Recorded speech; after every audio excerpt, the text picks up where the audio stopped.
I think deep in these actions, both burning Quran and hanging, this puppet of Erdogan, President Erdogan, has to do with anti-Muslimism, which is deep rooted in this country. But many racist groups, and before all, even moderate, who are now have the Swedish government today, Sweden Democrats, and also Liberal Party said, no, we have to, protect the freedom of speech, which is constitutional. But you see, this is just a political game, because we know that the freedom of speech really today is just for racist groups, for people attacking migrants, migration, Muslims, and so on.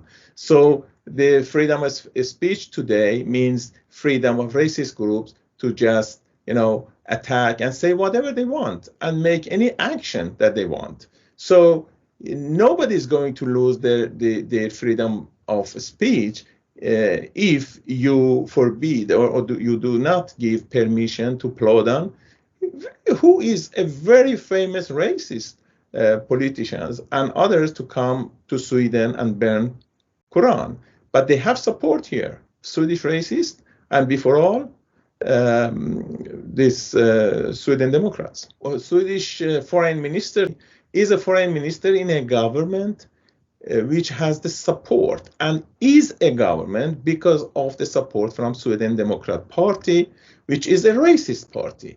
And he knows that if he's going to say that I'm going to stop it, so the Sweden Democrats are going to say, okay, bye-bye, we are not going to support this government, then we are going to have a governmental crisis here in Sweden. That we have racist groups, very strong racist groups in moderate party, in liberal party, and in Christian Democrat party. The Christian Democrat leader all the time has been an anti-Muslim, and she all the time had comments against Muslims, against marginalized groups. So Sweden Democrats are in a very good company. So I'm not surprised that the foreign minister is not going to do anything to prevent this Quran burning. The other part you have, well, you see, in anti-Muslimism is nothing new. We had this really in Europe since Crusades. And I wrote about that in several of my books about how Crusade influence on anti-Muslimism has always been a part of the European countries' policies, including Sweden.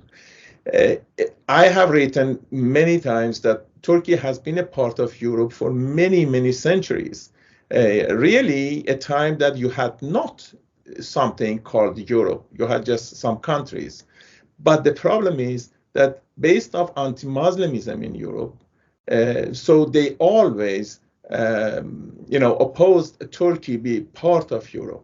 So it has to do with a long tradition of anti-Muslimism in these countries. Allowing Quran burning has to do with increasing racism and political racism in this country. Today, nobody talks about multiculturalism, diversity, things that has been positively addressed during even 2000.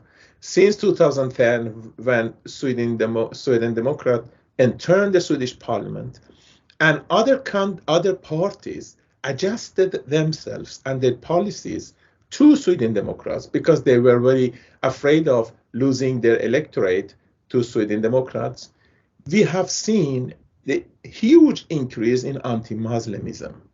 But remember that Sweden cooperated with Nazi Germany as the last country who just left the cooperation when Hitler was killed. So Sweden has had very strong racist attitudes and racist groups in this country.